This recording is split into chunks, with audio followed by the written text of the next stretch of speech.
Hello दोस्तों आप देख रहे हैं अपना चैनल टेकिए से मैं जबड़ानी आपका दोस्त। तो आज इस वीडियो के अंदर बात करेंगे इंफॉर्मेशन सिक्योरिटी एंड फंडामेंटल्स, मतलब सिक्योरिटी क्यों ज़रूरत होती है, इसके बेसिक कौन कौन सी टर्म है जो यूज़ होते हैं। एकदम बेसिक से है, इजी आसान भाषा में बताया, एकदम देसी भाषा में, जो कि आपको समझ में आए। ये भी पूरा कोर्स आने वाला है, तो चैनल को सब्सक्राइब करके रख लो। अगर वीडियो अच्छी लगे तो लाइक ज़रूर करें। तो चलो वीडियो करते हैं स्टार्ट।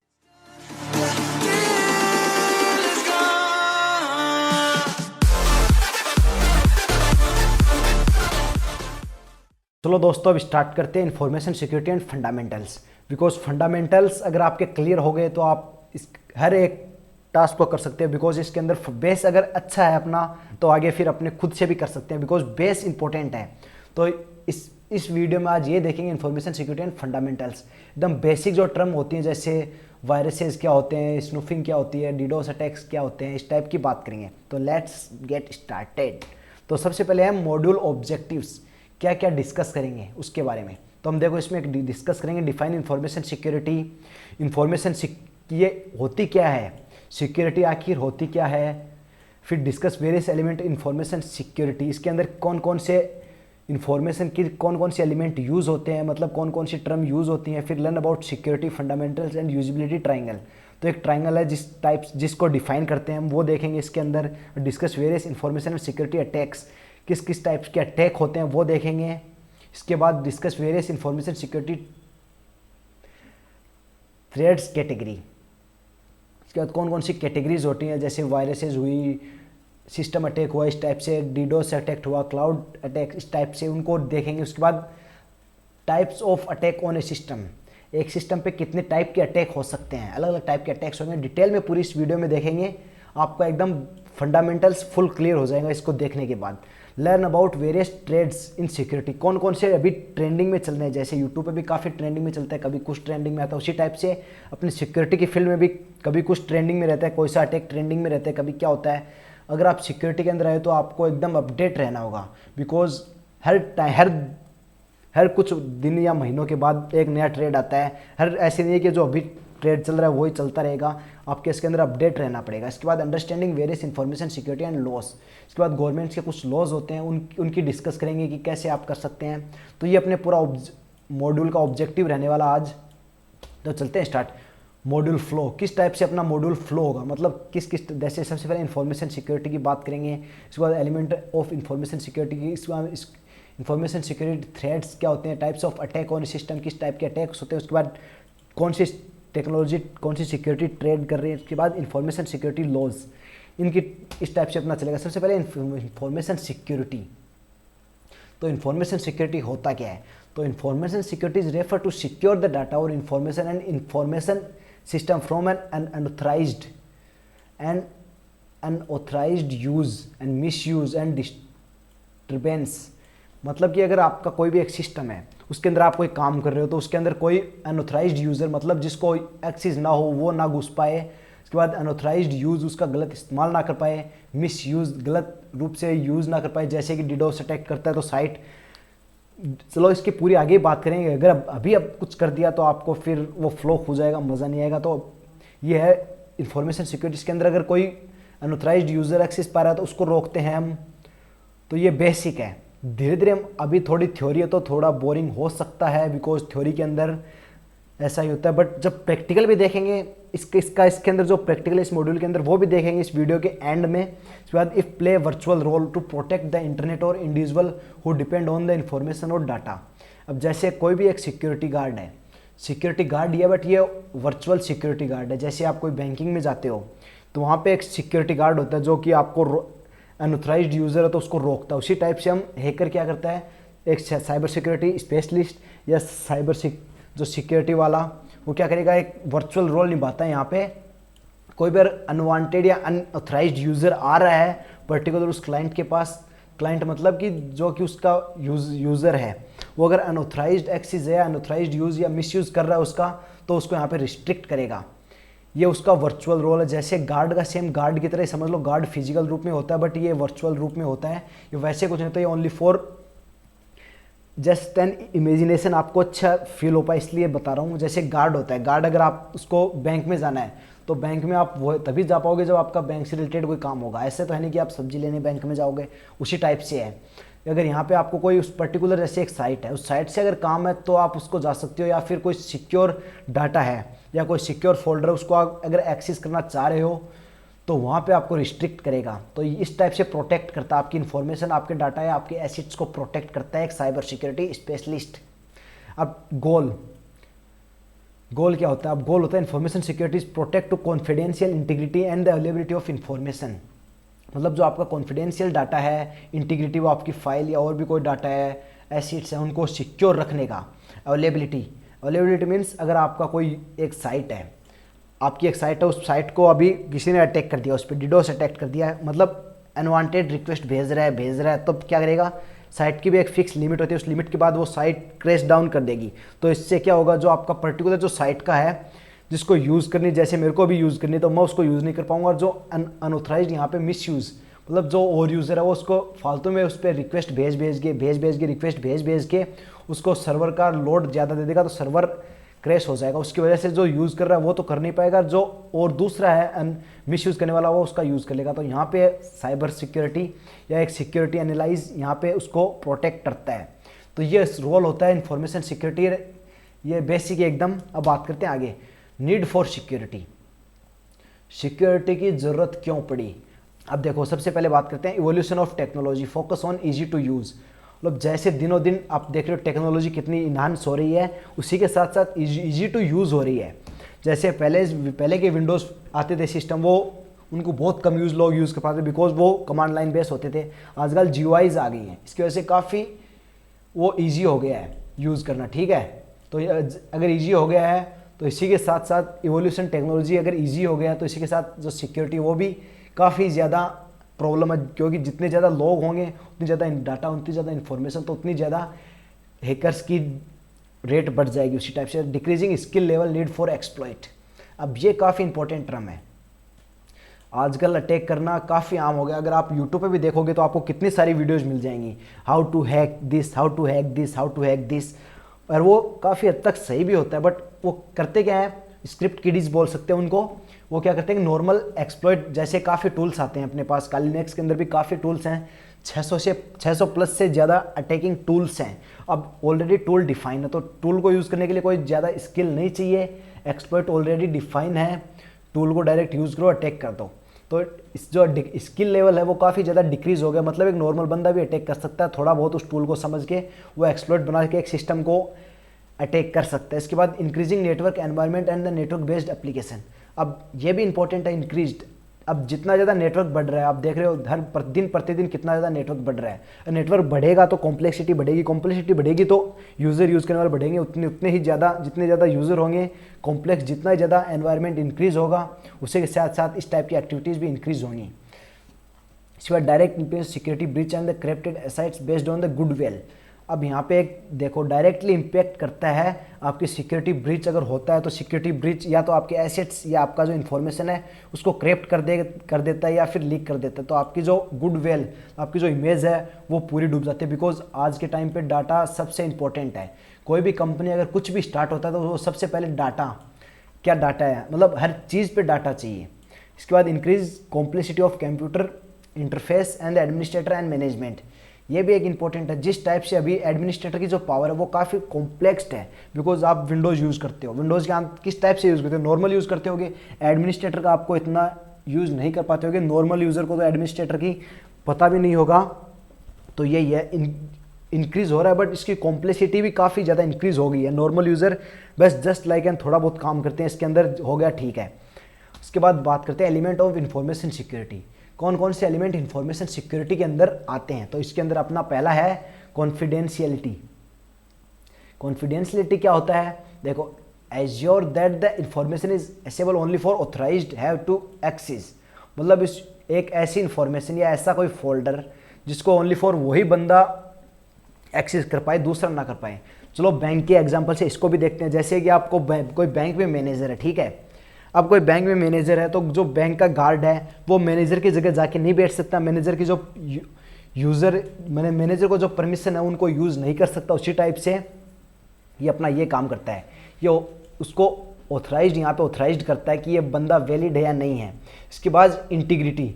इंटीग्रिटी क्या होता है कि मतलब जो फाइल या डाटा जो भी है, मतलब पर्टिकुलर कुछ चेंज हुआ है अपने बैंक या कोई भी सिस्टम पे, तो वो क्या वैलिड है या किसी अनऑथराइज्ड वे से उसको चेंज किया गया है।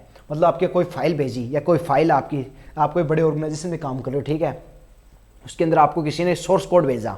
अब सोर्स कोड आप देखना चाहो कि वो सोर्स कोड वैलिड है या नहीं है। कहीं सोर्स कोड किसी अनऑथराइज्ड यूज़र ने तो नहीं यूज़ किया, या कहीं भेज रहा हो किसी को और बीच में जो भेजने वाला हो उसने कुछ चेंज कर दिया हो, तो इसको भी चेक कर। इंटीग्रिटी कहीं मिसिंग नहीं है। इसका हम लास्ट में क्या करेंगे, इस वीडियो के एंड में ना इंटीग्रिटी का एक वो देख लेंगे, एक प्रैक्टिकल करके देखेंगे किस टाइप से इंटीग्रिटी चेक करते हैं। अभी इसके बाद बात करते हैं अवेलेबिलिटी। अवेलेबिलिटी हम वैसे भी देख चुके हैं, आपका कोई सर्वर है। अवेलेबिलिटी मतलब जो पर्टिकुलर यूज़र है वो उसके लिए अवेलेबल हो, मिसयूज़ ना कर पाए। जैसे कि अब वो सिस्टम है, वो कुछ आपका सिस्टम जैसे सर्वर वो स्टोर करता है, प्रोसेसिंग करता है इन्फॉर्मेशन एंड उसको रिक्वायर्ड यूज़र को शेयर करता है, मतलब सेंड कर देता है उसकी रिक्वेस्ट के अनुसार। अब मान लो कोई अटैकर है, उसने डीडोस अटैक किया कोई पर्टिकुलर एक सर्वर पे, ठीक है। अब अटैक करने के बाद क्या होगा, वो बहुत सारी रिक्वेस्ट एक साथ जाएंगे तो सर्वर पे लोड काफ़ी पड़ेगा, तो वो क्या करेगा, उसकी रिक्वेस्ट में बिजी रहेगा। और वहीं पे अगर कोई और बंदा उसको अगर रिक्वेस्ट करता है कि मेरे को पर्टिकुलर किस पे जाना है, तो वहीं पे अगर वो उसकी रिक्वेस्ट में बिजी है, वो ओनली फॉर सर्वर को लोड देने के लिए रिक्वेस्ट भेज रहा है, उसको कोई काम नहीं है, तो वहाँ पर आप जो बंदा सर्वर उसके में लोड रहेगा, जो रिक्वेस्ट भेज रहा है उसको मिल नहीं पाएगा, जो ऑथेंटिकेट यूज़र है उसको मिल नहीं पाएगा इन्फॉर्मेशन, और जो अनऑथराइज्ड मतलब उसका गलत यूज़ कर रहा है उसको मिलता रहेगा। तो यहाँ पे भी हम एक फायरवॉल काफ़ी टाइप कहते हैं, यहाँ पे भी सिक्योरिटी का बहुत बड़ा महत्व है। फिर ऑथेंटिसिटी। ऑथेंटिसिटी मतलब इस ऑथेंटिसिटी क्या होता है, authenticity refer to the characters of communication document anywhere to ensure the quality of document being genuine. ये मतलब इंटीग्रिटी से रिलेटेड है, बट इसके अंदर क्या है, आप कुछ भेजते हो कुछ, वो चेक करने का तरीका कि वो क्या जेन्युइन है या नहीं है। ये भी काफ़ी टाइप से चेक कर सकते हो। इसके अंदर एक आता है चेकसम। चेकसम मतलब एक मैथमेटिकल टर्म है, आप कुछ भी फाइल के अंदर चेक करते हो तो चेकसम के हिसाब से उसके अंदर स्टोर हो जाता है, मतलब उसका चेकसम चेंज हो जाता है। तो प्रैक्टिकल देखेंगे इसके लास्ट एंड तक, तो बने रही। अब होता है नॉन रिप्यूटेशन। तो guarantee that the sender of message can not delay having sent message and the receipt can not delay having receiving the message. मतलब कि जो आपने कुछ मैसेज भेज दिया इधर से, अगले वाले के पास वो मैसेज पहुंचा ही नहीं, या बीच में कोई मैन इन मिडल बैठा है उसने वो मैसेज को चेंज कर दिया, तो इस टाइप के अटैक बचने के लिए भी हम सिक्योरिटी का यूज़ करते हैं। बिकॉज आपको बाई चांस जैसे आपको एक जगह से दूसरी जगह पैसे भेजने हैं, ठीक है, तो ऐसा तो है नहीं कि आप डायरेक्ट पैसे एक गाड़ी में रखे भेज दोगे, सिक्योरिटी कुछ रखोगे उस पर। तो वो ये चीज़ है कि अंदर जैसे ही सेंडर ने कोई मैसेज सेंड किया, वो देखेगा मैसेज डिले तो नहीं हो रहा है, मैसेज की रिसिप्ट ओरिजिनल है या नहीं है। रिसिप्ट मतलब जो SSH आपने सुना होगा, SSH या SSL सर्टिफिकेट, ये डिजिटल सर्टिफिकेट है। जो HTTPS में होता है वो SSH इसी का होता है, जो डिजिटल सर्टिफिकेट मिलते हैं। HTTPS हो जाता है HTTP से HTTPS डिजिटल सर्टिफिकेट, तो वही देखते हैं, ये इसके अंदर ही आता है वो। अब बात करते हैं आगे, तो security fundamental and usability triangle. जो ट्रायंगल की बात की थी, अब देख लेते हैं वो ट्रायंगल क्या चीज़ है।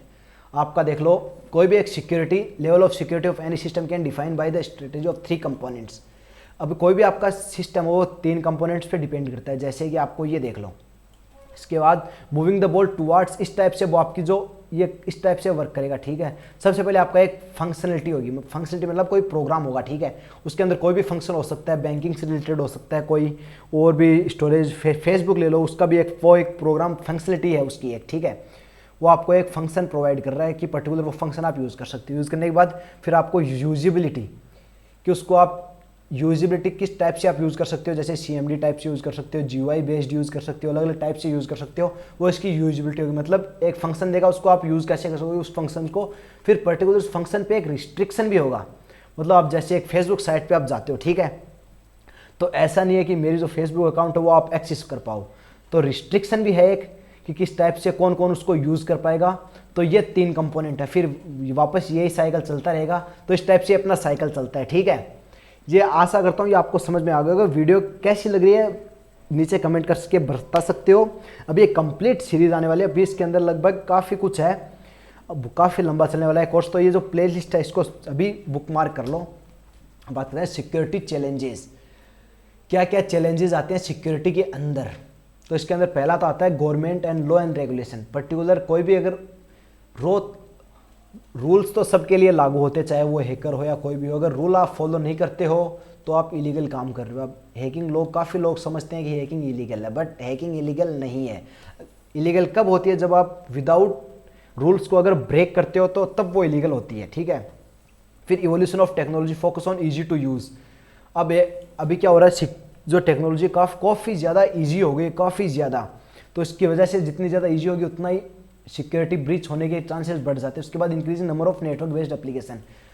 नेटवर्क बेस्ड एप्लीकेशन मतलब जितना ज़्यादा नेटवर्क होगा उतनी ज़्यादा कॉम्प्लेक्सिटी होगी, इंक्रीज होगा तो उनको मैनेज करना उतना ही मुश्किल है। अभी ब्रीच आने भी काफ़ी ईजी हो जाते हैं जितना अगर नेटवर्क ज़्यादा हो जाएगा तो। उसके बाद कॉम्प्लेक्सिटी ऑफ द एडमिनिस्ट्रेटिव की हम बात कर चुके हैं पहले ही। ये आपको कॉम्प्लेक्सिटी जितना ज़्यादा कॉम्प्लेक्स होगा उतना ही ज़्यादा सिक्योर करना मुश्किल हो जाएगा, बिकॉज हर कोई एक साइबर सिक्योरिटी स्पेशलिस्ट नहीं होता, तो उसको जितना ज़्यादा कॉम्प्लेक्स होगा तो नॉर्मल इंसान के लिए वो समझ पाना मुश्किल हो जाएगा। उसके बाद direct implication of security breach और कॉर्पोरेट एसिड्स ऑफ गुडविल।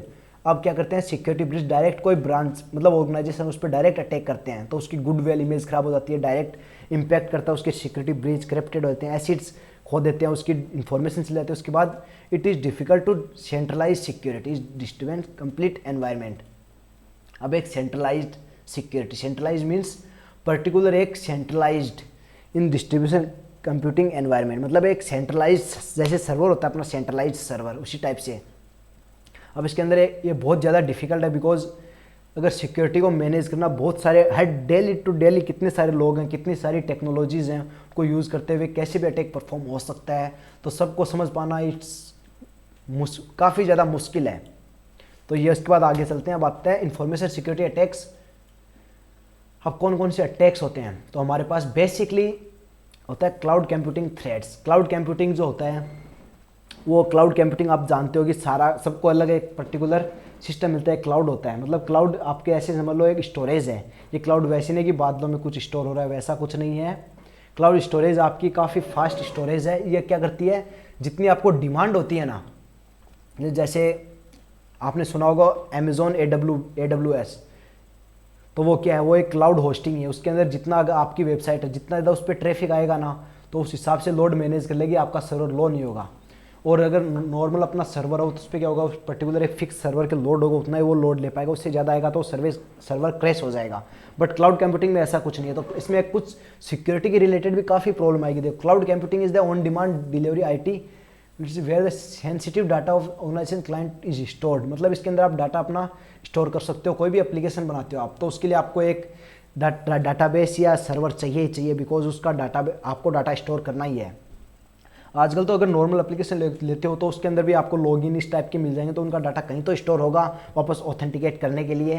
तो वहाँ पे यहाँ पे क्या प्रॉब्लम आती है, अगर आपका सर्वर है, ठीक है, अब सबका एक जगह स्टोर होता है, तो ऐसा नहीं है कि मेरा इस सर्वर है, मैं क्लाउड पे स्टोर किया, ठीक है, मैं आपका डाटा भी एक्सेस कर पा रहा हूँ, आप मेरा डाटा एक्सेस कर पा रहे हो, मैं सबका डाटा एक्सेस कर पा रहा हूँ, तो ये प्रॉब्लम आ जाती है क्लाउड कंप्यूटिंग में। तो इससे बचने के लिए हम क्लाउड कंप्यूटिंग के अंदर सिक्योरिटी का यूज़ करते हैं, ठीक है, बिकॉज अगर मेरा डाटा आप यूज़ कर पाओगे तो आप उसके अंदर चेंज भी कर सकते हो, और मेरे जो सेंसिटिव डाटा है वो आप देख सकते हो। इसके बाद आते हैं advance privilege threads, APTs, attack on the focus information from the victim machine without the user being aware of it. ये होता है अपना सिस्टम अटैक बोल सकते हैं इसको एक टाइप से, मतलब ऑर्गेनाइजेशन इस टाइप से होता है। ये काफ़ी स्लो प्रोसेस है, मतलब पूरा सिस्टम को एनालाइज करना। एक पर्टिकुलर जैसे कोई ऑर्गेनाइजेशन है या पर्टिकुलर कोई भी एक ले लो, जैसे फेसबुक है, अगर फेसबुक का कोई भी एक नेटवर्क को इन्फेक्टेड कर दिया, उस नेटवर्क के इन्फेक्टेड करने के बाद उस नेटवर्क के अंदर घुसना, फिर वहाँ से इन्फॉर्मेशन जो है उसको वहाँ जो विक्टिम का मशीन है उस विक्टिम की मशीन से इन्फॉर्मेशन लेना, इसको बोलते हैं एडवांस प्रेजेंट थ्रेड्स। फिर आता है वायरस एंड वॉर्म्स, इसको आप जानते होगे, काफ़ी ज़्यादा सुना भी होगा। वायरस एंड वॉर्म्स ये काफ़ी ऐसे बोल सकते हैं आपको नेटवर्क बेस्ड थ्रेड्स है, ये आपको नेटवर्क को इन्फेक्ट करता है। अगर नेटवर्क इन्फेक्ट हो गया, नेटवर्क इन्फेक्ट होते ही आपका पूरा सिस्टम इन्फेक्टेड हो जाएगा। अब ये नेटवर्क टू नेटवर्क चलता है, तो आपका सिस्टम इन्फेक्टेड हो गया, फिर आपके नेटवर्क से जो भी सिस्टम कनेक्टेड है वो भी इन्फेक्ट हो जाएंगे। ये with in a second infect करता है और काफ़ी ज़्यादा स्पीड से होता है। अगर ये फैलने लगता है, अब वायरस देख लो, वायरस नाम से ही, अभी तो वैसे भी कोरोना वायरस का कहर चल रहा है, तो इसी देख लो वायरस कितना कहर मचा सकता है। उसी टाइप से ये बाहर मचा रहा है कोरोना, ये अपना पीसी के अंदर मचाएगा, सिस्टम के अंदर वायरस एंड वॉर्म्स काफ़ी ज़्यादा यूज़ होते हैं अगर आपको नेटवर्क इसको करने के लिए। और ये बहुत इसके सबसे बढ़िया बात क्या है, ये विद इन ए सेकेंड कर सकता है, क्योंकि ये टाइम टेकिंग प्रोसेस है, इसमें टाइम लगता है बिकॉज आपको पूरी एनालाइज करना, विक्टिम का डाटा लेना धीरे धीरे, उसको पता चले, अगर पता चल गया तो आपको हटा देगा, बिना उसको पता चले धीरे धीरे उसका डाटा लेना है। इसी आता है इसके अंदर एडवांस प्रेसिडेंस थ्रेड्स के अंदर। फिर क्लाउड कंप्यूटिंग बता ही दिया, वायरस हो ही गया, ये विद इन ए सेकेंड आपके पूरे नेटवर्क को इन्फेक्टेड कर सकता है। फिर मोबाइल थ्रेड्स, ये अभी ट्रेंडिंग में है बिकॉज पहले मोबाइल का इतना चलन नहीं था, मोबाइल अभी कुछ सालों में काफ़ी ट्रेंड हुए हैं। तो यहाँ पे जो अटैकर्स हैं वो focus on mobile threads, because इसके अंदर यूज़र्स काफ़ी ज़्यादा हैं और जो इनकी स्किल लेवल काफ़ी कम हो, अगर इजीली अगर आप वो अटैक करें तो आप उनके विक्टिम बन सकते हो, बिकॉज आप बहुत सारे क्रैक फाइल्स इस टाइप से यूज़ करते हो। अगर आप बाई चांस कोई फाइल डाउनलोड करते हो इंटरनेट से, उसने उसके फाइल के साथ कुछ अटैच करके दे दिया, ठीक है, अटैच करके दे दिया आपने, जैसे उसको इंस्टॉल किया आपको लगेगा वो फाइल वर्क कर रही है, बट वो बैकग्राउंड में क्या है कि वो बैकडोर क्रिएट कर सकता है, आपका एक उसके साथ स्पाईवेयर ऐप इंस्टॉल कर सकता है, उसमें इन्फॉर्मेशन उसको भेजता रहेगा। ये कंप्लीट आगे देखेंगे, अभी आपको अगर ज़्यादा नहीं आ रहा तो बिल्कुल लोड मत लो, जितना हो रहा है वो देखो पूरा। फिर बिजनेस एंड पर्सनल यूजेज के लिए इसको यूज़ करते हैं, तो आपकी जो पर्सनल डिटेल्स हैं वो भी इसके अंदर यूज़ होंगी। एंड लेस सिक्योर कंट्रोल, ये देखो ये सबसे इंपॉर्टेंट है। अगर इस पर कितने लोग हैं जो मोबाइल को ज़्यादा सिक्योर करते हैं, अगर लैपटॉप यूज़ करते हो या पीसी यूज़ करते हो तो आप काफ़ी ज़्यादा सिक्योर रहते हो, बिकॉज आपको पता है वायरस आ जाते हैं। मोबाइल के अंदर नॉर्मल सबसे ज़्यादा पर्सनल फाइल्स भी मोबाइल में रहती हैं एंड इसकी सिक्योरिटी को लेके इतने अवेयर भी नहीं होते हैं लोग। काफ़ी बार मैंने देखा है कि व्हाट्सएप पे कुछ भेज दिया, अनवांटेड लिंक भी भेज दिया तो लोग ओपन कर लेते हैं। तो इस टाइप से पीसी के अंदर ऐसा नहीं है, तो वहाँ पे यहाँ पे अटैक करना भी काफ़ी ईजी है, एक्सेस पाना भी काफ़ी ईजी है, क्योंकि यहाँ पे अवेयर नहीं है लोग इतने। फिर बॉटनेट अभी ये भी काफ़ी अभी से ज़्यादा ट्रेंडिंग में है, जब से आर्टिफिशियल इंटेलिजेंस है उस टाइम से आया है। बॉटनेट एक पर्टिकुलर एक सिस्टम को बॉट बना लेगा। ये कब काम करते हैं, जब आपको डीडोस अटैक करना हो कोई बड़ी ऑर्गेनाइजेशन पे, जैसे गूगल। अभी शायद पिछली बार गूगल पे डीडोस अटैक हुआ था, इस बार भी हुआ, बट वो क्या हुआ कि गूगल की टीम काफ़ी अच्छी, तो उसने डीडोस अटैक को संभाल लिया, उनको पता नहीं चला। ये क्या करते हैं, पर्टिकुलर कोई एक बड़ा सर्वर है काफ़ी ज़्यादा हैवी लोड लेने वाला, अब मान लो बॉटनेट क्या करेगा, कोई 10,000 या 20,000 बॉटनेट बना दिया। मतलब बॉटनेट क्या होते हैं, सिंपल, जो मेरा सिस्टम है, मेरे सिस्टम कोई हैकर इस पर कुछ अटैक किया, अब मेरे सिस्टम का एक्सेस उसने ले लिया, मेरे सिस्टम से वो कुछ भी कर सकता है। तो इस टाइप से अगर बड़ा नेटवर्क बना लिया उसने, जैसे 10-20 हज़ार बॉटनेट बना लिए, बॉटनेट मतलब सबका एक पीसी, अब सबको उस पर एक्सेस कर लिया, फिर उसने एक साथ सब पीसी का 10-20 हज़ार का एक साथ उसने डीडोस अटैक किया एक पर्टिकुलर सर्वर पे। तो सर्वर कितना भी लोड लेता हो, इतना अगर रिक्वेस्ट एक साथ जाएगी तो पर्टिकुलर सर्वर ओवरलोड हो ही जाएगा। और इसके अंदर अगर फायरवॉल भी लगाइए, पर्टिकुलर एक आईपी से अगर इतनी रिक्वेस्ट है, 5 रिक्वेस्ट भी करें ना एक आईपी से, एक अगर 5 भी आती हैं तो 20,000 से देख लो कितनी रिक्वेस्ट जाएगी, तो आपका सर्वर काफ़ी हैवी लोड पड़ेगा उस पर। इसके बाद इनसाइड अटैक, ये पर्टिकुलर आपकी ऑर्गेनाइजेशन का कोई बंदा हो सकता है या फिर इनसाइड मैन हो सकता है, जो कि अनऑथराइज्ड एक्सेस पाए उस सिस्टम के अंदर। जैसे कि आपका बैंक का एग्जांपल ले लो, अब कोई बैंक में आदमी है जो कि मैनेजर का सिस्टम यूज़ कर रहा है, और उसका जो लीगल पावर है वो है ओनली फॉर उसको कैशियर की है, बट वो मैनेजर का सिस्टम यूज़ कर रहा है, तो ये अनऑथराइज्ड, ये बोल सकते हैं मैन इन इनसाइड अटैक है। मतलब उसके पास इतनी ऑथेंटिसिटी नहीं है, बट वो ओवर द लिमिट जाके उसको यूज़ कर रहा है, तो ये हो गया इनसाइड अटैक। इसके बाद information security and threads category.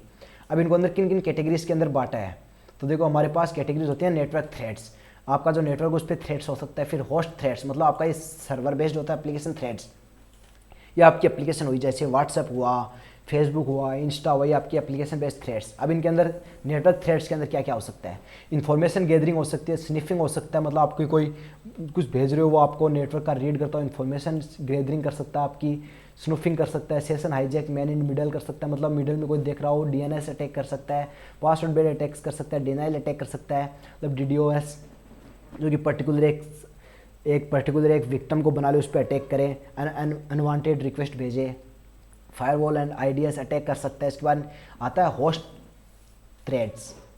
Malware attack कर सकता है, फुटप्रिंटिंग कर सकता है, पासवर्ड अटैक्स कर सकता है, डिनाइल ऑफ सर्विस अटैक कर सकता है, बिकॉज ये सर्वर है, डिनाइल ऑफ अटैक सर्वर पे कर सकता है। एंड जो आपका नेटवर्क बेस्ड है, नेटवर्क पे कर सकता है, नेटवर्क को बिजी कर देगा ताकि और लोग यूज़ नहीं कर पाएंगे। फिर अनऑथराइज्ड एक्सेस, आपका जो सर्वर उस पर अनऑथराइज्ड एक्सेस ले लेता है कोई, तो आपकी पर्टिकुलर जो साइट है वो आपकी देख लेगा, प्रिविलेटेड कुछ बैकडोर क्रिएट कर सकता है आपके सर्वर पे। बेसिकली बैकडोर क्या होता है, आपको थोड़ा सा आइडिया देता हूँ। बैकडोर मतलब आपका कोई सिस्टम है, ठीक है। ये बैकडोर इसी टाइप से मान लो, जैसे हम नाम से देख लो, बैकडोर मतलब कोई चीज़ों को बाहर निकालना, इसी टाइप से होता है। आपका सिस्टम है, ये मेरा सिस्टम है, ठीक है। अब किसी ने इस पर अगर बैकडोर लगा दी तो मेरे को पता नहीं चलेगा कि बैकडोर है, और वो क्या करेगा, उस बैकडोर के थ्रू मेरी सारी इन्फॉर्मेशन लेता रहेगा, मैं क्या क्या यूज़ कर रहा हूँ। जैसे इंटरनेट से कनेक्ट हुआ वो भी कनेक्ट हो जाएगा, मतलब मेरा पूरा सिस्टम का वो सारी इन्फॉर्मेशन ले सकता है उस बैकडोर के थ्रू। बैकडोर के थ्रू उसके अंदर वो आ भी सकता है, जा भी सकता है, ऐसे मान लो बैकडोर, बट वो हमको नहीं पता चलेगा। और फिजिकल सिक्योरिटी थ्रेट्स हो सकता है इसके अंदर, मतलब फिजिकल कोई डैमेज हो जाए इस टाइप का। एप्लीकेशन थ्रेड्स में क्या होगा, अनऑथराइज्ड आपका अटैक करके एप्लीकेशन की पासवर्ड ले ले, बफर ओवरफ्लो कर दे, क्रिप्टोग्राफी करके आपका ले ले, एसक्यूएल इंजेक्शन कर दे, मतलब पर्टिकुलर आपकी जो स्क्रिप्टिंग है उसके अंदर कुछ डाल दे। इस टाइप से एप्लीकेशन थ्रेड्स के अंदर आते हैं। ये होस्ट थ्रेड्स हो गए। उसके बाद नेटवर्क थ्रेड्स अपना ये है। ये पूरी आपको जो पीडीएफ है ये आपको नीचे डिस्क्रिप्शन में मिल जाएगी, आप इसे डाउनलोड कर लो। इसके बाद बात करते हैं आगे। तो ये आप types of attack on a system, एक सिस्टम पे किन किन टाइप्स के अटैक हो सकते हैं। तो ऑपरेटिंग सिस्टम अटैक्स मतलब आपका जो पर्टिकुलर सिस्टम है, ऑपरेटिंग सिस्टम विंडोज़ ले लो, एंड्रॉयड ले लो, लिनक्स ले लो, पर्टिकुलर ऑपरेटिंग सिस्टम पे अटैक हो सकता है। तो attack research the vulnerability in operating system, design and install, configure and exploit, then gain to access a system. आपका कोई भी ऑपरेटिंग सिस्टम अगर आप उसको अप टू डेट नहीं रखते हो, पेच आ गया, कोई पेच आ गया, आपने उसको इंस्टॉल नहीं किया, अनपेच कर दिया, या फिर और कोई अगर आपने एंटीवायरस नहीं यूज़ करते हो, तो वहाँ पे क्या करेगा, आपको सिस्टम की डिज़ाइन देखेगा, वनरेबिलिटी देखेगा, उसके अंदर क्या कमियाँ, फिर उस कमी का यूज़ करते हुए आपके सिस्टम पे गेन एक्सेस कर लेगा, ठीक है। और यहाँ पे अगर बफर ओवरफ्लो कर देगा, बग्स देखेगा, ऑपरेटिंग सिस्टम अनपेच्ड ऑपरेटिंग सिस्टम आपका जो अनपेच है, अगर उसको थोड़ी एक भी कमी मिल गई तो उस एक कमी के अंदर, उस एक कमी से वो आपके सिस्टम के अंदर घुसेगा, फिर धीरे धीरे वो कमियाँ निकालता हुआ पूरे आपके सिस्टम पे पूरे पे एक्सेस कर पालेगा।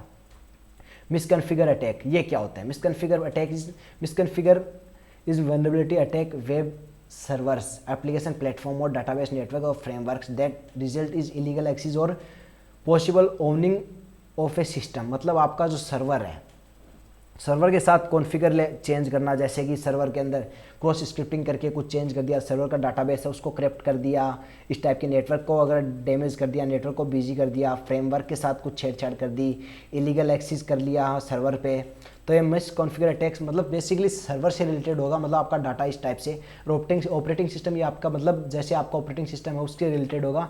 एप्लीकेशन लेवल अटैक्स, ये आपका एप्लीकेशन है, जैसे कोई भी एप्लीकेशन ले लो। Attacks exploit the vulnerability in application running on the organisation, information required to gain unauthorised access and manipulation data. मतलब आपके जो बिना आपके ऑथराइज्ड के उसके अंदर एक्सेस पालेगा, फिर जो आपका डाटा है मैंने उसके साथ मैनिपुलेशन कर देगा, उसको चेंज कर देगा, उसको इनक्रिप्ट कर देगा, डिक्रिप्ट कर देगा, इस टाइप के टास्क कर देगा, तो वो एप्लीकेशन लेवल अटैक्स में आ जाएगा, ठीक है। एप्लीकेशन लेवल अटैक्स के अंदर देखो कुछ अटैक्स भी हैं, बफर ओवरफ्लो करा देगा, क्रॉस स्क्रिप्टिंग कर लेगा, एसक्यूएल इंजेक्शन करेगा, मैन इन मिडल अटैक करेगा, सेशन हाईजैक करेगा, डिनाइल ऑफ सर्विस अटैक कर देगा, इस टाइप से कुछ अटैक हैं। बफर ओवरफ्लो मतलब आपकी जो मेमोरी लीक करा देगा, क्रॉस साइड स्क्रिप्टिंग कर लेगा, एसक्यूएल इंजेक्शन कर देगा, फिर मैन इन मिडल आपकी जानकारी पढ़ता रहेगा।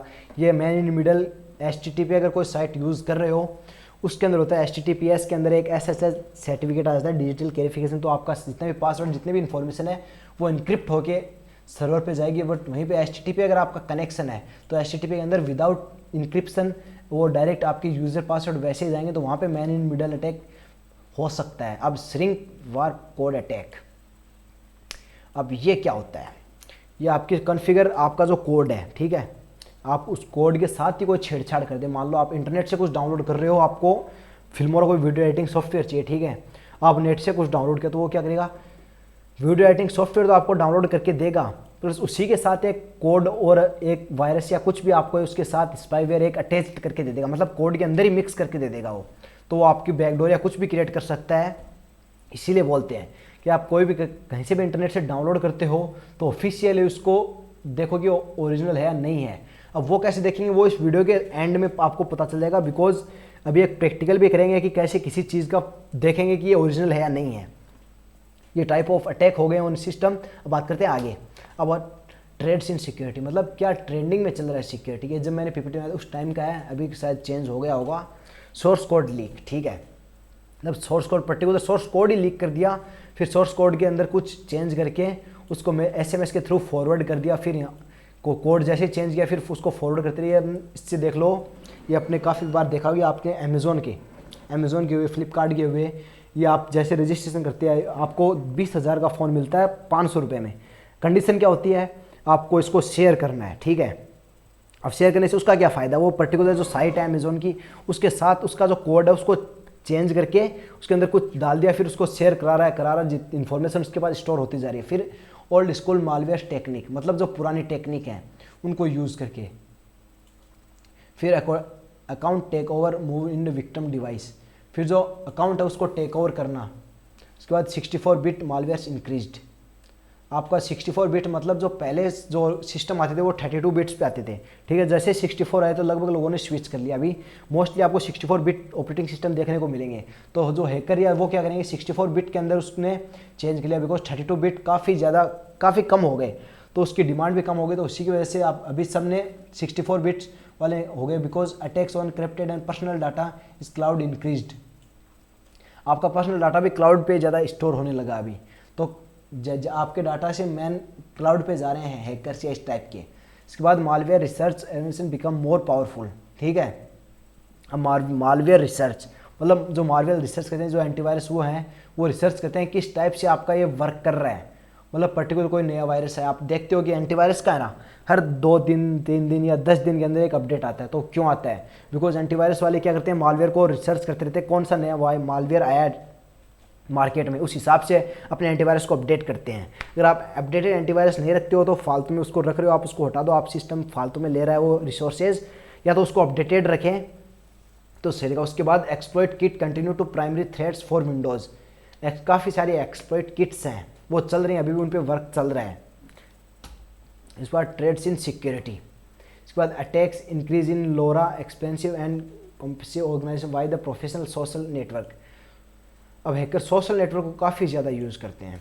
इसके अंदर आप काफ़ी ज़्यादा रेडी किट आता है, ऑलरेडी आपको काफ़ी किट्स मिल जाएंगी यूज़ करने के लिए, ब्लैक होल, ऑथर, एस्ट्रेड। उसके बाद जावा रिमेन्स हाईली एक्सप्लॉइट, ये आप पूरा पढ़ लो, अभी अगर ज़्यादा करा तो वीडियो फालतू में लंबी हो जाएगी। इसके अंदर या पूरा आप देख लो, इसमें अंदर समझ आने वाली इतनी कोई चीज़ नहीं है, जहाँ पे समझाने वाली होगी मैं समझा दूंगा। अभी चलते हैं आगे, आप पूरा देख लो, ये लिंक आपके उसके पूरे नीचे डिस्क्रिप्शन में मिल जाएगा।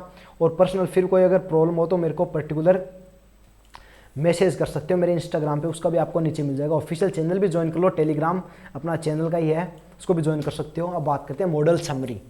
मॉड्यूल हमने इसके अंदर क्या क्या डिस्कस किया पूरा, इसके हमने देखा information security refers to secure the data. Information security का मतलब क्या होता है, मतलब आपका डाटा को सिक्योर करना, इन्फॉर्मेशन को सिक्योर करना, सिस्टम को अनऑथराइज्ड एक्सेस से बचाना, अनऑथराइज्ड यूज़ से बचाना, और मिस यूज़ करे तो उससे बचाना, डिस्टर्बेंस नहीं आनी चाहिए, अल्टरनेटिव ये है। इसके बाद level of security in any system can be define in the 3 components. ये हम देखा कि कोई भी एक सिस्टम है उसके 3 कंपोनेंट में सिक्योरिटी लेवल डिफाइन होता है। फंक्शनलिटी, क्या क्या फंक्शनलिटी है, सिक्योरिटी क्या उसकी सिक्योरिटी है, यूजिबिलिटी क्या उसकी यूजिबिलिटी, ठीक है। Information security take allows to attack to gain access to computer network and server delay payload malice outcomes. फिर एक किस टाइप से अटैक कर सकते हैं, किस टाइप से वो एक्सेस पाते हैं, उनकी बात की हमने। इसके बाद many approaches exist and attackers to gain access on a system, one common required of all such approach the attack find the exploit and system weakness और वल्नरेबिलिटी। मतलब जितने भी हमने देखे उनके अंदर एक कॉमन चीज़ है, वो क्या है, पहले सिस्टम की वल्नरेबिलिटी देखो, मतलब उसके अंदर क्या कमी है वो देखो, वीकनेस देखो, उसके बाद उस पर अटैक करो, ठीक है। उसके बाद law and function and system rules guidelines ensure the particular country and the government. अब इसके बाद बात नहीं की, इसकी हम बात कर लेते हैं अभी। अगर आप जिस भी कंट्री में हो, जिस भी कंट्री के अंदर हैकिंग कर रहे हो, तो वहाँ के एक बार रूल और रेगुलेशन पढ़ लो, बिकॉज हर कंट्री के अलग अलग होते हैं रूल। कहीं पे हैकिंग को इलीगल मानते हैं, कहीं पे इलीगल मानते हैं। अब डिपेंड करता है कि किस टाइप से आपके रूल हैं, उस पर डिपेंड करेगा। तो अभी ये अपना थ्योरी का हो गया खत्म। अब चलते हैं अपने प्रैक्टिकल में। प्रैक्टिकल में वैसे तो मैंने एक वीडियो ऑलरेडी बनाई है कि उसको कैसे चेकसम देखेंगे, बट चलो अभी यहाँ पे एक बार आपको और करके दिखा देते हैं कि कैसे चेकसम देखेंगे। तो let's get started on the practical. Practical करते हैं स्टार्ट। सबसे पहले आपको अपने ब्राउजर में जाना है। ब्राउजर में जाने के बाद चेकसम आप ऑनलाइन भी देख सकते हो, यहाँ पे भी देख सकते हो। तो मैं यहाँ पे जैसे चेकसम वेरिफिकेशन टूल डालता हूँ, ठीक है। तो यहाँ पे आप MD5 होता है, इसके अंदर SHA1 होता है, SHA 256 होता है, SHA 512 होता है, अलग अलग टाइप के चेकसम होते हैं। इसको ओपन कर लो, कोई सा भी ओपन कर लो, जरूरी नहीं है ये ऐप यूज़ करो। यहाँ पे जैसे आप क्लिक करोगे तो ये आपका डाउनलोड होना स्टार्ट हो जाएगा। तो देखो यहाँ से डाउनलोड होना स्टार्ट हो गया। तो देखो ये अपना डाउनलोड हो गया। डाउनलोड होने के बाद आपको क्या करना है, यहाँ पे आना। देखो ये अपना हो गया डाउनलोड, ठीक है। सबसे पहले हम एक फ़ाइल बना लेते हैं, ठीक है, जिसको नाम देते हैं hello, this is new file here, ठीक है। ये मैंने इस फाइल के अंदर थोड़ा टेक्स्ट दे दिया, ठीक है। अब मेरे को ये फाइल किसी को भेजनी है, मतलब कि मैं कोई कहीं काम करता हूँ, किसी को मेरे को फाइल भेजनी है, तो कैसे भेजूँगा। तो देखो सिक्योर तरीके से इसको भेजने का, ओरिजिनल फाइल भेजने का क्या तरीका है, इस पर करना है। देन फाइल को सिलेक्ट करना है, ठीक है, ओके। देन ये देखो MD5 चेकसम ये है, फिर SHA1 चेकसम ये है, 256 चेकसम ये है, SHA 512 चेकसम ये है। आप अब इसको आपको करना है MD5 से यूज़ कर लेते हैं। आप कोई सा भी यूज़ कर सकते हो, इसका SHA1 यूज़ कर सकते हो, MD5 तो मैं इसको कॉपी कर लेता हूँ। देन चेकसम, ठीक है, मैं इसको यहाँ पे एक बार पेस्ट कर देता हूँ, ठीक है। ये अपना चेकसम हो गया इसका। इसके बाद ये चेकसम देख लो कहता है। फिर मैं इस फाइल के अंदर क्या करता हूँ, अब बाई चांस मैंने फाइल भेजी, अब किसी भेजी कि कोई इसको एक्सेस करता है, अब इसके अंदर कोई वो चेंज करता है, जैसे कि मैंने लिखा है इसके अंदर दिस इज़ ए न्यू, इसको फिर दिस को वो क्या करता है, थोड़ा सा बड़ा करता है, थोड़ा बहुत और चेंज करता है इसके अंदर, नो मोर। अब मान लो ये उसने चेंज किया, ठीक है। अब जो जिसको मैं भेजना चाहता था, अगर वो डायरेक्ट ये फाइल देखेगा तो उसको क्या लगेगा कि ये मैंने लिख के भेजा है, कि मतलब अगर कोई सोर्स कोड है तो उसको लगेगा ये मैंने भेजा, ये ओरिजिनल है। और फिर अगर उससे क्या बैठ रहा है, मैं इसको जैसे इसमें डालता हूँ, ठीक है। अब जैसे इसको अभी डालूंगा, चेकसम ये आ गया इसका। अभी इस चेकसम इसको कॉपी करता हूँ, ओके। अभी ये अपनी चेकसम फाइल थी ना, अब इसको एक बार देखो बड़ा करता हूँ। ये पहला चेकसम, ये आपका चेकसम, ठीक है। और वहीं पे मैं उसका फाइल का चेकसम और ये भेज दूंगा, तो वो क्या करेगा, फाइल का चेकसम देखेगा, फाइल देखेगा, उसको मैच करेगा। मैच होता है मतलब कि मैंने भेजी, अगर थोड़ा सा भी चेंज हुआ, मतलब किसी ने उस फाइल को चेंज कर दिया, मतलब कि वो फाइल चेंज हुई है, उस पर अटैक हो चुका है, तो वो फाइल ओरिजिनल कंडीशन में नहीं है। इस टाइप से आप अपने दोस्त को भेज सकते हो। ये अपना प्रैक्टिकल इस मॉड्यूल का, इसके अंदर एकदम बेसिक है। अभी इनके अंदर क्योंकि सिक्योरिटी के अंदर वही है, अगर बेसिक आपको आ गया, एडवांस आपको इजीली आ जाएगा। बट बेसिक अगर नॉर्मल क्लियर नहीं हुआ, बेसिक अगर वीक रह गया, तो फिर प्रॉब्लम आएगी। बिकॉज साइबर सिक्योरिटी के अंदर networking, fundamentals and operating system, इनकी सबसे ज़्यादा ज़रूरत इन्हीं की पड़ती है। बिकॉज आप कोई भी टेक परफॉर्म करोगे, कोई सिस्टम पे करोगे, नेटवर्क को यूज़ करके करोगे, वल्नरेबिलिटी देखोगे, तो आपको उसके लिए उसकी जानकारी होगी, तभी तो वो कर पाओगे ना। तो यही है सारा, ये अपना पहला मॉड्यूल है। अभी इस टाइप के काफ़ी आएंगे, तो पूरी प्लेलिस्ट लिंक डिस्क्रिप्शन में मिल जाएगा। प्लेलिस्ट को एक्सेस कर लो और इसको बुक मार्क करके रख लो। कोई अगर प्रॉब्लम आए तो आप मेरे को डायरेक्ट इंस्टाग्राम पे मैसेज कर सकते हो, कमेंट कर सकते हो, बंदा आपके लिए हाजिर हो जाएगा। इसी तरह की शानदार वीडियो के लिए या कोई वीडियो में सुधार के लिए ज़रूरत हो तो कमेंट कर सकते हो, कोई इतनी बड़ी बात नहीं है। तो आज वीडियो में इतना ही, करते हैं वीडियो को ख़त्म। मिलते हैं किसी नेक्स्ट वीडियो में। Take care, bye bye, see you.